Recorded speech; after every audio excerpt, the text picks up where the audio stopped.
진실의 접근에 다시 오신 걸 환영합니다. 이스라엘 방공호에서 또 한 주를 보내고 있습니다. 이슬람 정권을 무너뜨리는 전쟁은 계속되지만 이것만으로 충분할까요? 미국과 이스라엘의 군사작전이 놀라운 성공을 거두고 있지만 아직 끝난 것은 아닙니다. 그리고 전체 작전을 망칠 수 있는 중요한 실수들이 있습니다. 이제 저는 서방의 관점에서 이 기회를 망치지 않기 위해 무엇을 하지 말아야 하는지 설명하겠습니다. 앞서 말씀드렸듯이 지금까지의 군사작전은 핵심 지도부 제거, 혁명수비대 기지 타격, 핵 프로그램 방해, 그리고 최근에는 IRGC의 에너지 자산을 목표로 하는 데 집중해 왔습니다. 이제 이스라엘과 미국의 공격은 지휘 인프라와 방공망뿐만 아니라 드론 시설, 무기 저장고, 그리고 정권의 지역 작전과 연관된 주요 군사 단지들을 겨냥하고 있습니다. 미 중부사령부에 따르면 이미 3,000곳이 넘는 시설이 타격을 받았고 지금까지 IRGC와 이란 군인 사상자가 7,000명 이상 발생했습니다. 하지만 이번 작전은 이제 두 번째 단계에 접어들었으며 양국 모두 이번 단계가 1에서 2주 동안 지속될 것이라고 밝혔습니다. 이제 초점은 정권 권력의 두 축을 해체하는 데로 이동하고 있습니다. 첫째는 탄도미사일 프로그램이고 둘째는 혁명수비대가 운영하는 내부 탄압 기구입니다. 이것이 중요한 이유는 수십 년 동안 이슬람 공화국이 중동 최대의 탄도미사일 무기를 구축하는 데 막대한 자원을 투자해왔기 때문입니다. 이 미사일들은 결코 순수하게 방어용 무기로만 사용될 의도가 아니었습니다. 이 미사일들은 이스라엘을 위협하고 지역 전역의 미군을 위협하며 궁극적으로는 ICBM 개발을 통해 그 위협을 유럽은 물론 미국 본토까지 확장하기 위해 설계된 것이었습니다. 하지만 잠깐만요, 말라즈, 그 프로그램 관련 시설들이 체계적으로 표적이 되고 있습니다. 여기에는 미사일 개발 및 군사 연구와 오랫동안 연관되어 온 파르친 같은 주요 군사 단지도 포함됩니다. 동시에 이번 작전은 정권의 내부 탄압 수단에도 집중하고 있습니다.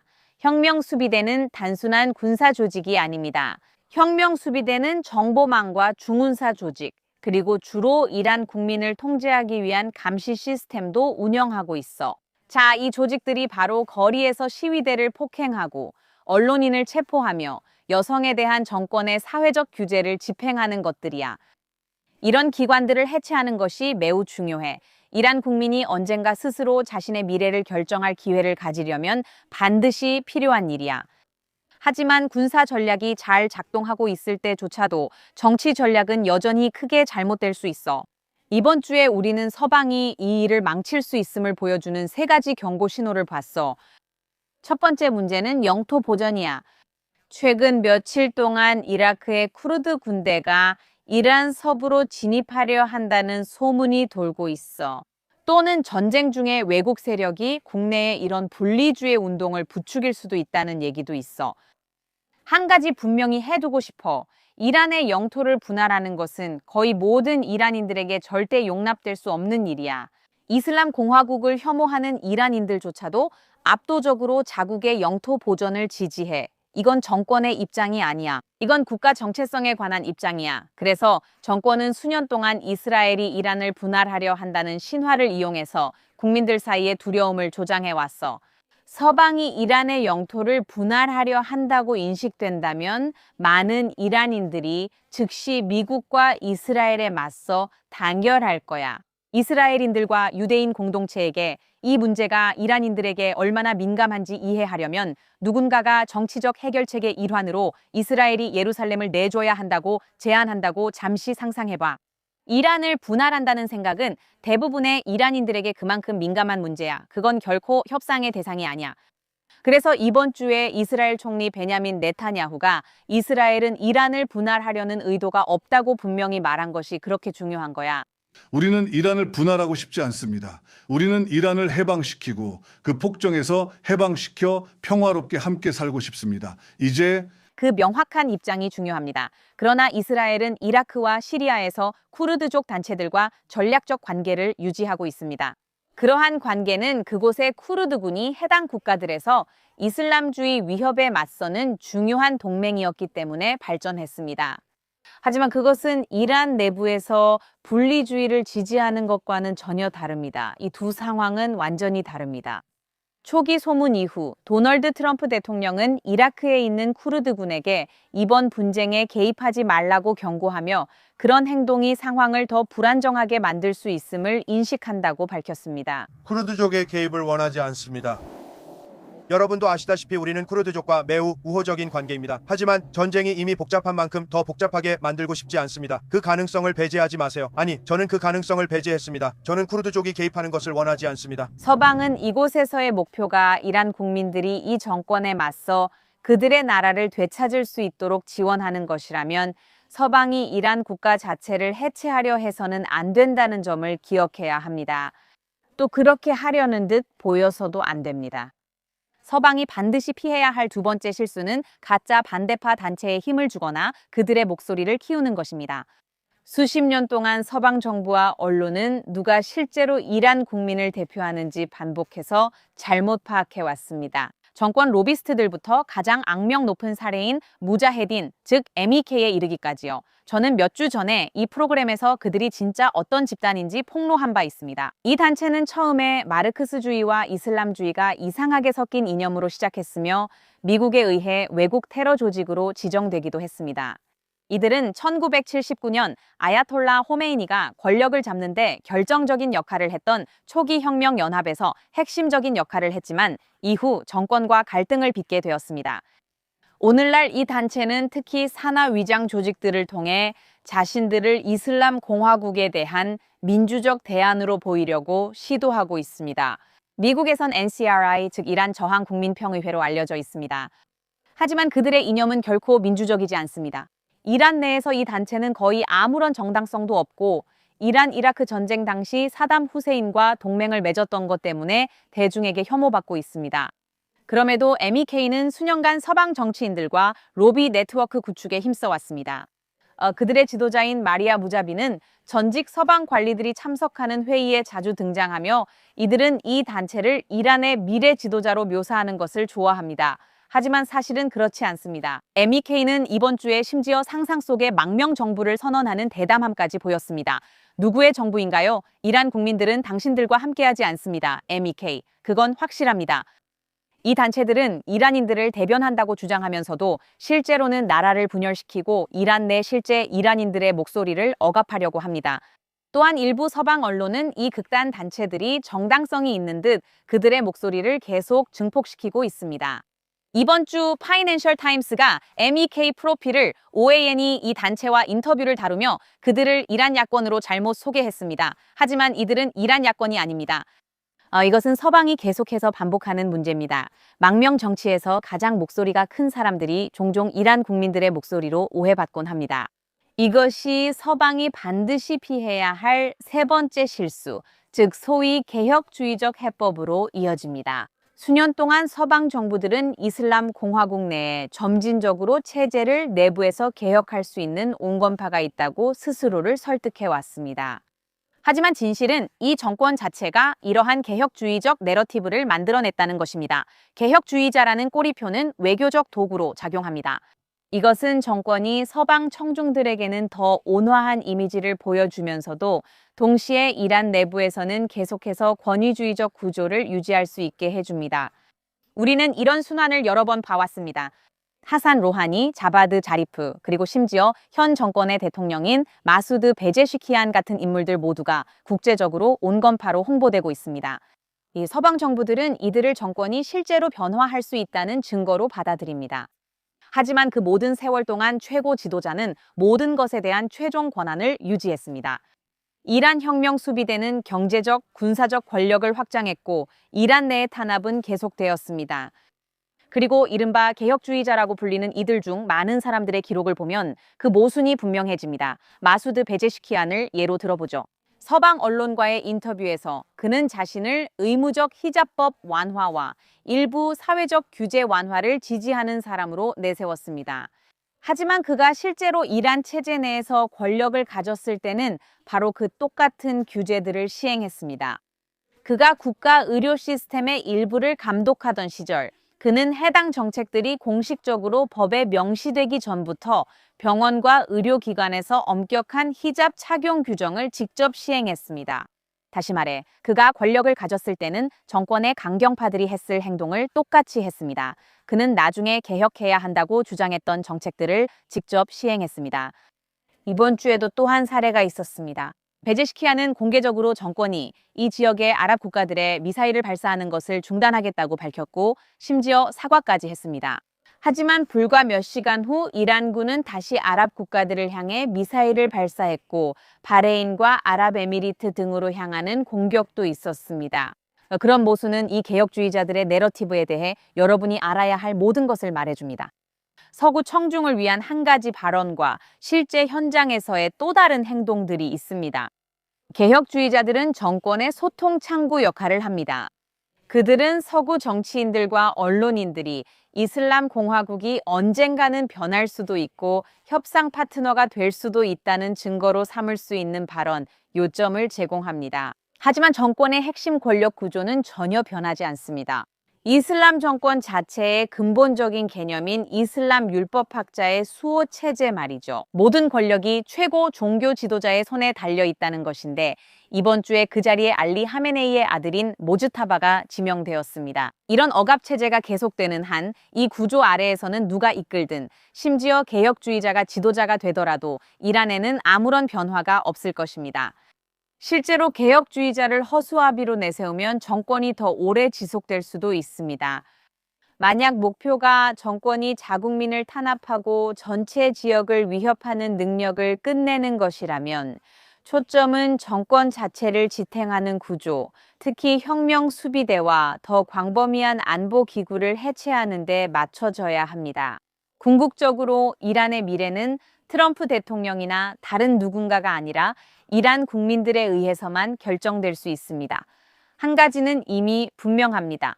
그 사람들이 실제로 말하는 것을 무시하거나 외부에서 인위적인 정치적 해법을 강요하려는 시도는 갈등을 장기화시키고 내부 혼란의 위험만 높일 뿐입니다. 군사작전이 정권을 약화시키고 있을 수는 있지만 그 다음에 이어지는 정치 전략이야말로 그 순간이 실제로 자유로 이어질지 아니면 서방이 수십 년 동안 이란에서 저질렀던 똑같은 실수를 또다시 반복할지 결정하게 될 것입니다.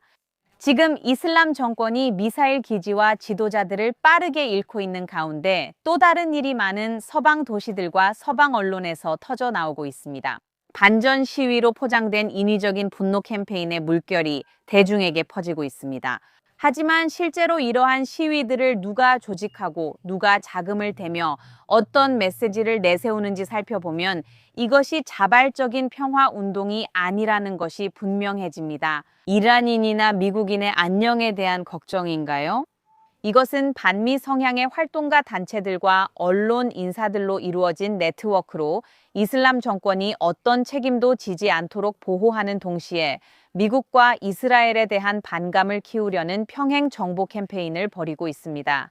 이것은 우리가 10월 7일 이후 이스라엘을 상대로 보아온 것과 똑같은 전복 서사입니다. 이제는 그들이 이 서사를 이란 국민과 미국 자체를 더 노골적으로 겨냥해서 사용하고 있습니다. 예를 들어 뉴욕시에서는 이러한 시위의 주요 주최자 중 하나가 피플스 포럼이었습니다. 이 단체는 사회주의 활동가 그룹으로 Answer Coalition, NIAC 이슬람 정권의 대변인으로 워싱턴 DC에서 로비 활동을 하는 단체, 코드 핑크, 그리고 테러 단체인 PFLP와 연계된 팔레스타인 청년 운동 등 여러 조직들과 긴밀히 협력하고 있습니다. 이들 단체 중 다수는 지난 몇 년간 가장 규모가 큰 반이스라엘, 반미 시위의 중심에 있었습니다. 그리고 이들은 지정학적 사건이 발생하면 몇 시간 만에 여러 도시에서 시위를 조직하는 유급 시위 인프라로 활동하고 있습니다. 우려되는 점은 이들 단체 중 상당수가 내빌과 연결된 자금 네트워크를 통해 서로 연결되어 있다는 것입니다. 상하이에 거주하는 기술 분야 억만장자 로이 싱햄은 반서방적 담론을 퍼뜨리는 급진 좌파 언론 매체와 정치단체에 자금을 지원해왔습니다. 이제 싱햄은 코드핑크, 앤서 코얼리션, 피플스 포럼, 그리고 또 어디에 자금을 대는지 누가 알겠습니까? 이제 그는 코드핑크의 공동 설립자인 조디 에반스와 결혼했을 뿐만 아니라 중국 공산당과 밀접한 관련이 있는 여러 언론 매체에도 자금을 지원하고 있습니다. 그는 중국에서 중국 공산당 행사에 자주 참석하고 있으며 이 네트워크에 대한 여러 조사가 이러한 단체들이 어떻게 중국 정부의 지정학적 이익과 우연히도 일치하는 메시지를 지속적으로 증폭시키는지에 대해 심각한 의문을 제기했습니다. 그냥 우연의 일치겠죠. 그렇죠? 이 운동의 위선은 더욱 분명해집니다. 지난 수년간 이들이 무엇에 대해 침묵해왔는지 살펴보면 말입니다.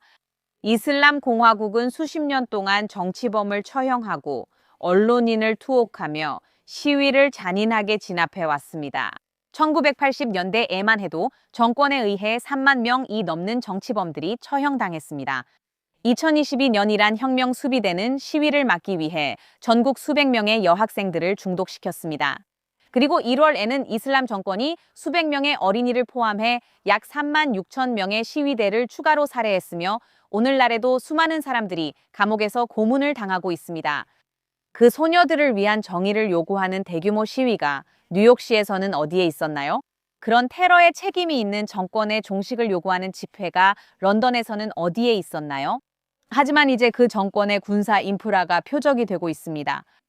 수년 동안 미국 국기를 불태우고 미국을 제국주의 국가라고 비난했던 바로 그 활동가들 중 많은 사람들이요. 그리고 거리에서 이스라엘에 반대하는 시위를 하던 그들이 갑자기 미국 군인들의 안전에 대해 열정적으로 걱정하기 시작했습니다. 참 편리하네요. 이번 주에 우리가 또 보고 있는 것은 이 같은 시위 운동이 언론에서도 비슷하게 나타나고 있다는 점입니다. 거리에서 외쳐지는 똑같은 거짓 주장들이 이제는 좌우를 막론하고 해설자들에 의해 반복되고 있다는 것이죠. 그리고 그 결과는 미국 대중에게 퍼지고 있는 놀라운 수준의 허위 정보와 기만적인 주장들의 결합입니다. 이것이 말구비론이 실제로 작동하는 모습입니다. 좌파에서는 챙크 위구르 같은 사람들이 하메나이 암살 사건에 대해 이스라엘에 맞서 용감하게 행동했다고 그를 칭찬했습니다. 용감하다고요? 여성들을 옷차림 때문에 감옥에 가두고 시위자들을 처형하는 신정체제의 최고 지도자가 이제 스스로를 미국의 진보주의자라고 말하는 사람에게 용감하다고 불리고 있습니다. 어떻게 누군가가 유대인에 이렇게 집착해서 뇌가 눈에 띄게 썩어가는 것처럼 보일 수 있을까요? 하지만 그는 혼자가 아닙니다. 공동 진행자인 신경질적인 안나 카스파리아는 피어스 모건의 프로그램에서 챙크의 무책임한 발언 이후 하메나이를 비난할 것인지 직접 질문을 받았습니다. 한번 보시죠. 그는 아야톨라가 이스라엘 앞에서 무릎을 꿇지 않았기 때문에 용감하다고 불렀습니다. 동의하셨나요? 아야톨라 호메이니가 용감한 사람이라고 생각하십니까? 그는 이스라엘에 절대 굴복하지 않았고 우리는 어떤 정당이 집권하든 이스라엘을 위해 무릎을 꿇고 있는 정부 아래에서 살고 있습니다. 그래서 그렇게 하는 대신 그녀는 정말로 거절했고 이스라엘에 대해 횡설수설하기 시작했으며 이슬람 공화국에 의해 수천 명의 시위대가 살해된 것이 시온주의 선전이라고 주장했습니다. 하지만 이런 논평이 좌패만 국한된 것이라고 생각한다면 다시 생각해 보세요.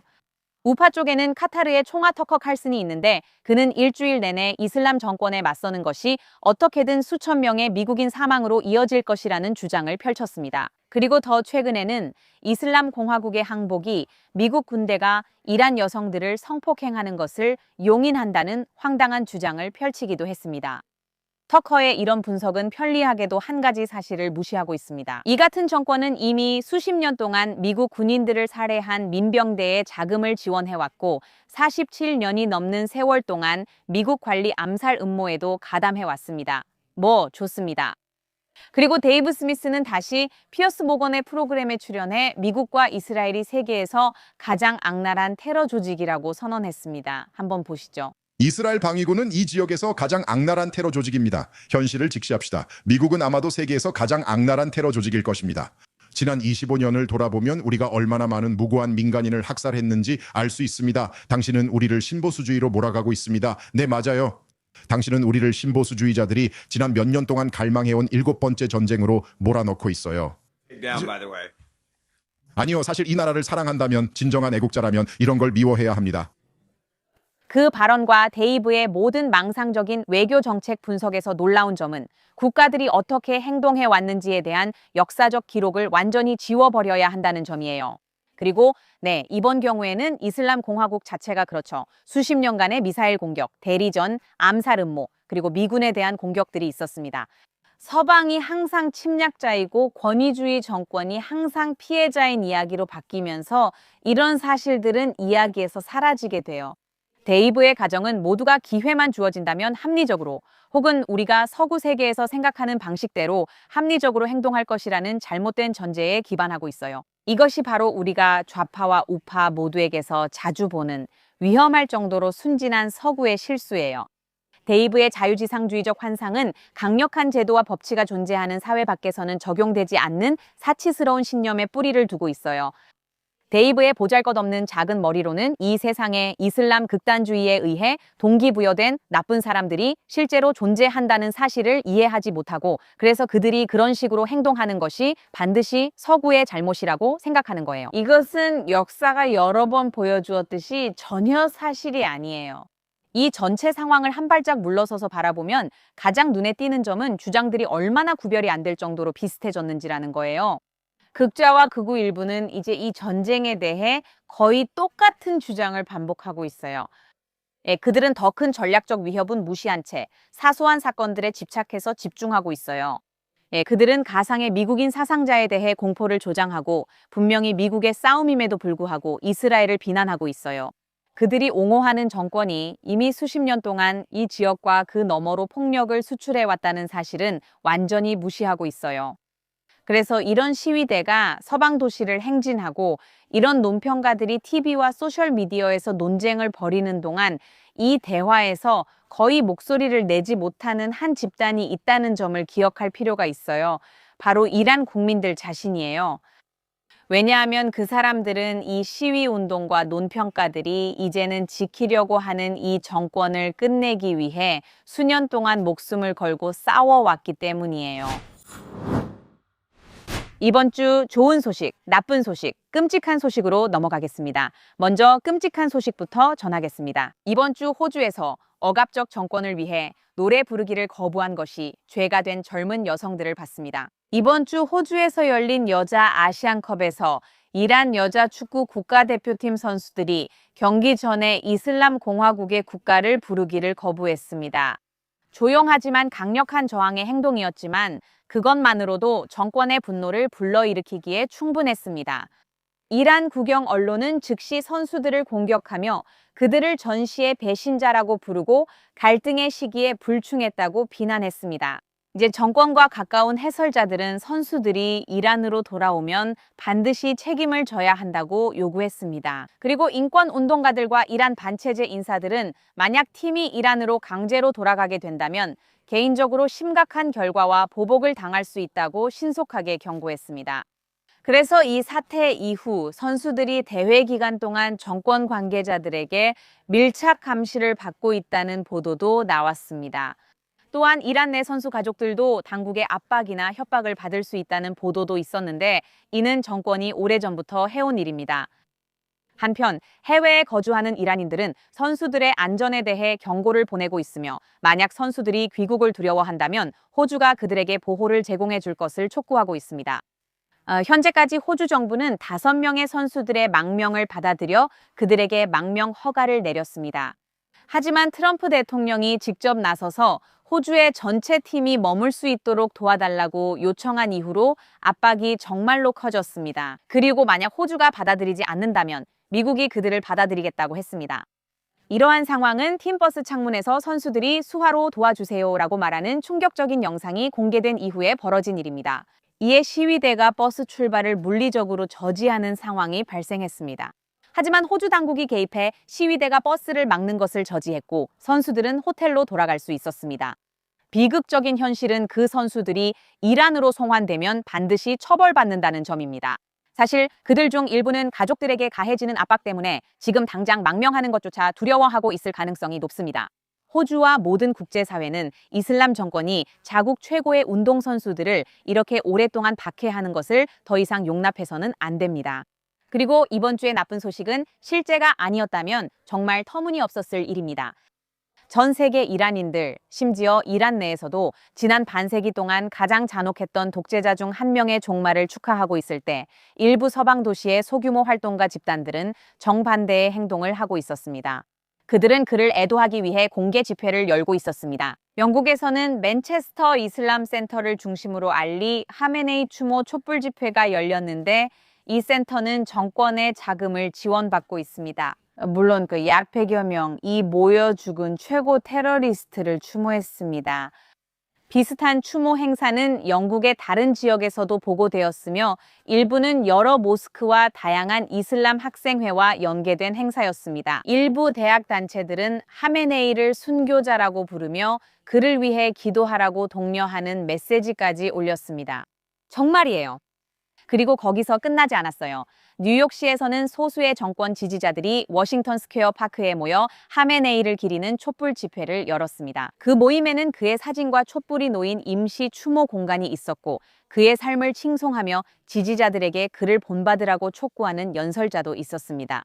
행사에 참석한 일부는 미국의 죽음을, 이스라엘의 죽음을이라 외쳤지만 그들이라면 놀랄 일도 아니죠. 좋은 소식은 이런 경우들에서 그 행사에 맞서기 위해 나온 이란인들이 훨씬 더 많았다는 점입니다. 이로 인해 그 추한 순간이 이슬람 공화국의 선전이 이란 국민을 대변하지 않는다는 사실을 상기시키는 계기가 되었습니다. 하지만 이런 추모 행사가 열린 사실 자체가 중요한 점을 시사합니다. 이슬람 공화국은 미사일과 민병대만 수출하는 것이 아니라 선전도 수출합니다. 그리고 그 용감한 이란인들에 대해 말하자면 오늘 우리가 좋은 이야기로 마무리할 내용이 바로 그것입니다. 왜냐하면 소수의 정권 지지자들이 런던에서 알리 하메네이의 추모 행사를 열려고 했을 때 그들은 곧 예상치 못한 무언가를 마주했기 때문입니다. 바로 이란인들이었습니다. 그곳에 축하하러 온 이란인들이었습니다. 현장 영상에는 이란 디아스포라들이 모임에 도착해 완전히 장악하는 모습이 담겼습니다. 이슬람 정권의 최고 지도자를 위한 엄숙한 추모식이 될 예정이었던 행사는 순식간에 완전히 다른 분위기로 바뀌었습니다. 음악이 울려 퍼지기 시작했고 사람들이 구호를 외치며 몇몇은 거리에서 춤을 췄습니다. 이란 국기가 곳곳에 등장했고 이스라엘 국기도 몇 개 보였습니다. 한번 보시죠.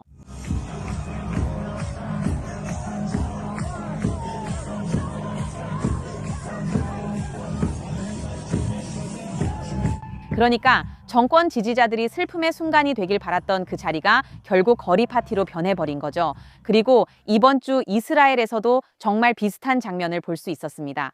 사이렌이 울리고 미사일이 발사되는 전쟁 한가운데 이스라엘 사람들은 축제인 푸림 기간에 폭탄 대피소로 달려가야 했습니다. 그럼 이스라엘 사람들은 어떻게 했을까요? 그들이 가장 잘하는 걸 했죠. 폭탄 대피소를 레이브 파티장으로 바꿔버렸어요. 사이렌이 계속 울리는 동안에도 사람들은 지하에서 춤추고 노래하고 푸림을 축하하고 있었어요. 한번 보세요.